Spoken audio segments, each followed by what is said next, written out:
Hola amigo, hoy les traigo a segunda parte de mitos y leyendas y otro programa que se llama Ireit 1 Comésemos. 1 Conseguir la metralleta del jefe final en el Double Dragon. Ya que mencionamos el Double Dragon, un clásico entre los clásicos de lucha callejera, habrá que hablar también de su leyenda. Se comentaba en recreativos y bares que en la pantalla final de este juego, era posible quitarle la metralleta al jefe. Tenía que hacerse en el momento que estaba mirando desde el balcón con la metralleta colgada en la pared. Para atraparla había que ponerse debajo del balcón y esperar a que uno de los calvos cachas viniera y te lanzara por los aires, momento que aterrizabas en el balcón y podías coger la metralleta. 2 Donkey Kong o Monkey Kong. Una leyenda urbana asegura que el nombre original del primer plataformas de la historia era Monkey Kong, pero que finalmente se llamaría Donkey Kong por culpa de un error de traducción. Veamos qué hay de cierto y qué de falso tras esta historia. Seguro que todos coincidimos con Miyamoto en que Kong es un buen nombre para un gorila, tan bueno que la compañía nipona tuvo que ir a juicio por culpa de la demanda interpuesta por la productora Universal City Studios, poseedora de los derechos de la película King Kong. Al final ganó Nintendo, pero esto es otra historia. Lo que nos interesa es por qué Donkey. Burro. En este punto podemos considerar varias teorías de por qué el juego no acabó llamándose Monkey Kong. El error tipográfico / de traducción podría haber sido un error de traducción. Pues sí, aunque sería bastante complicado. Por un lado, un mono y un burro son dos animales lo suficientemente distintos y, por otro, la pronunciación de las letras D y M es también muy diferente y se encuentran relativamente alejadas dentro de la disposición del teclado. Hay quien dice que cuando Nintendo se dio cuenta del error, decidió no corregirlo, ya que tenía miles de pegatinas para las máquinas ya impresas. Mark Smith, editor de la revista Club Nintendo Magazine, se decanta por esta teoría asegurando que todo se originó con un error tipográfico en un fax enviado desde Nintendo Japón. La conversación telefónica. Otra leyenda nos habla de que este error surgió en una conversación telefónica entre Miyamoto y los importadores americanos. Cuando Miyamoto pronunció el título del juego Monkey Kong, los importadores entendieron Donkey Kong por culpa de la mala calidad de la línea. El carácter del protagonista. Esta última historia nos cuenta que a la hora de bautizar al gorila protagonista, Miyamoto buscó un adjetivo que definiese el carácter del simio. Cogió un diccionario y buscó un sinónimo de estúpido y allí encontró la palabra donkey. Burro. En realidad, no hay indicios de que el nombre Donkey Kong se deba a un fallo tipográfico en un fax, a una mala pronunciación o a un error de traducción. Shigeru Miyamoto, que sin duda sabe el nombre que escogió, afirmó en varias ocasiones que eligió la palabra burro para caracterizar la terquedad del personaje, y la palabra Kong para que todos pensásemos en un gorila. 3 Street Fighter 2 Shenlong, el personaje secreto. Uno de los bulos más famosos fue el del personaje secreto del Street Fighter 2 de la primera versión arcade. Todo se originó por culpa de una mala traducción del japonés al inglés. La frase que aparecía en la pantalla cuando Ryu ganaba un combate decía "You must defeat Shenlong to stand a chance". Esta frase dejaba entrever que habría un personaje llamado Shenlong que era el maestro de Ryu y Ken según recogía el manual. Aunque la verdad era muy distinta. Donde pone Shenlong debería poner Dragon Punch. Puño del dragón. Esta mala traducción se solucionaría en posteriores versiones. La revista Electronic Gaming Monthly gastó una broma por el April Fool S. equivalente al Día de los Inocentes, en la que aseguraba que era posible poder enfrentarte a este personaje. Para que saliera, había que ganar todos los combates con Perfect excepto a M. Bison, al que había que empatarle 10 veces por límite de tiempo sin golpearle y sin que te golpee. Era tan complicado que parecía mentira, ya que seguramente nadie sea capaz de realizar dicha proeza. Sin embargo, el artículo estaba acompañado por unas falsas capturas de pantalla bastante conseguidas de Ryu luchando contra el que sería Shenlong, y muchas revistas del sector se hicieron eco extendiendo este bulo por todo el mundo. A Capcom toda esta historia le hizo gracia, y en el Super Street Fighter II Turbo aparece por primera vez Akuma, un personaje secreto y jefe final secreto. 4. ET. El videojuego enterrado en el desierto. ET es uno de los mayores fracasos de la industria de los videojuegos, en este caso de la compañía Atari. Desarrollado por Howard Scott Warsaw y basado en la película del mismo nombre que el juego, el cartucho de ET fue publicado para Atari 2600 en el año 1982.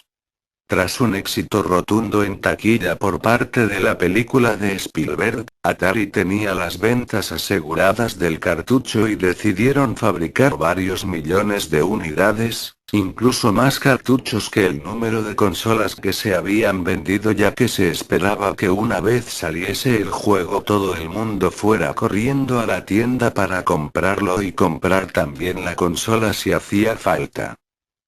El juego del año se transformó en una pesadilla tanto para la compañía como para las víctimas que compraron el cartucho.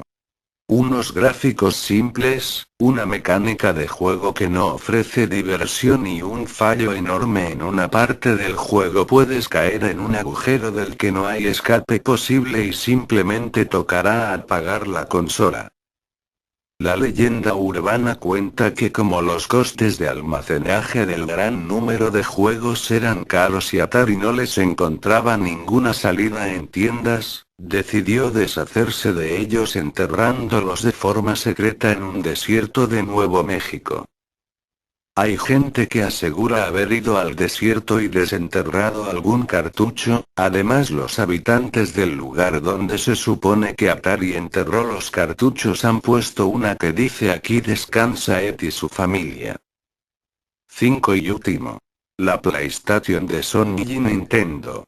A principios de los años 90 la SNES lideraba el mercado de las 16 bits, manteniendo una dura rivalidad con la Mega Drive de Sega y en menor medida con la TurboGrafx de NEC.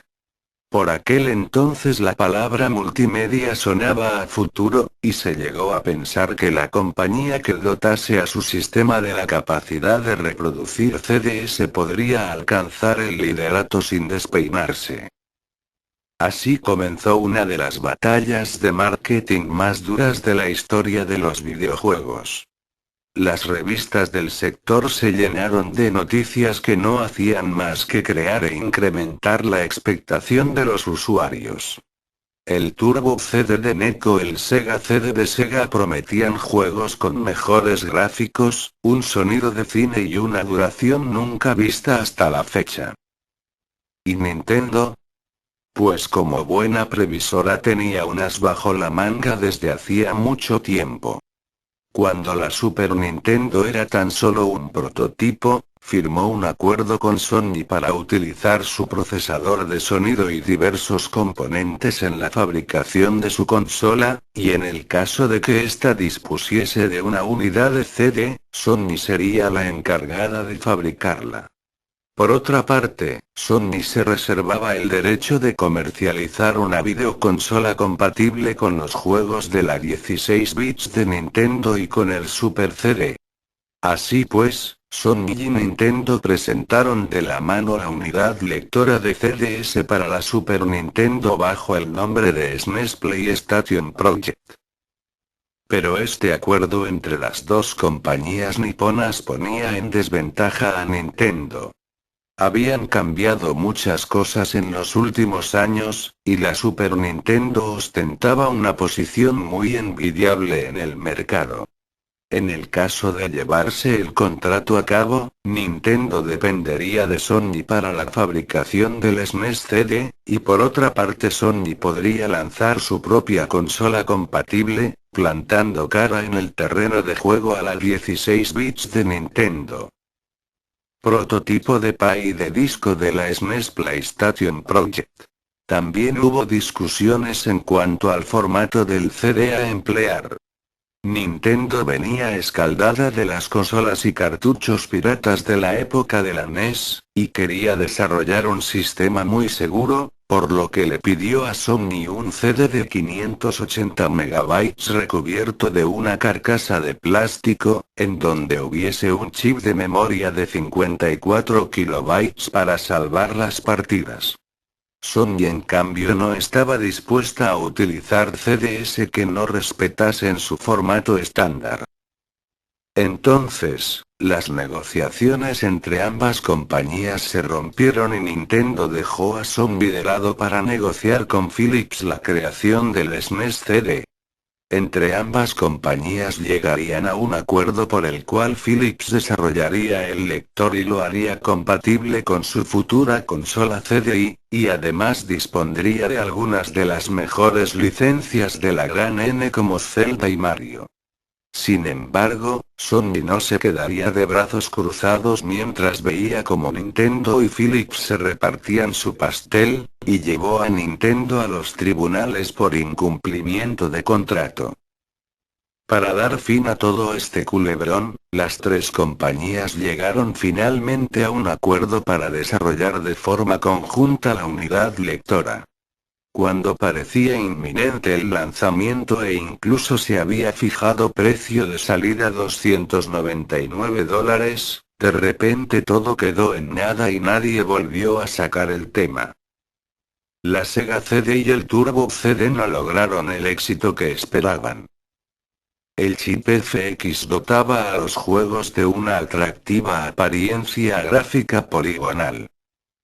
Eran tres compañías las que se repartían los beneficios, así que tocaba a menos por barba. A pesar de que el SNES CD nunca llegó a salir, Sony aprendió todo lo que necesitaba del mejor maestro, y utilizó la tecnología desarrollada para lanzar inmediatamente al mercado su PlayStation. Nintendo quedó un poco descolgada, por una parte había perdido demasiado tiempo en el proyecto del SNES CD, y por otra el sistema Virtual Boy resultó ser un fracaso. Entre una cosa y otra no reaccionó a tiempo lanzando una videoconsola de 32 bits, y para cuando tuvo listos los deberes con la Nintendo 64, Sony ya dominaba el mercado. Nintendo había creado un monstruo. Ahora empezamos con E-Rating. Voy a hacer mi super recora a mierda mis huesitos. Repetición dolorosa.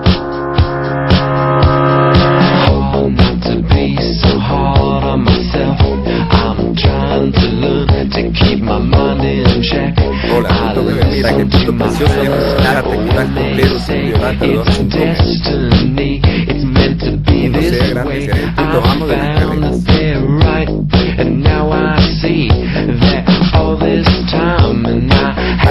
Ya un puto me quiere violar. Quiere ser el puto amo de la patineta. Apropiate mis huesitos, déjate un perro.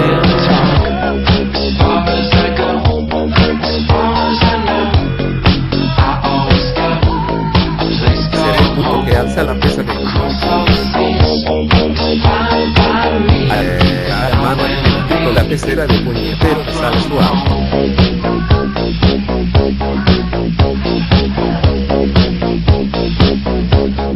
Crucen los dedos para que choque, mierda, no lo hice. Y aquí termina mi segundo vídeo, pronto sacaré mi tercer vídeo, hasta la próxima.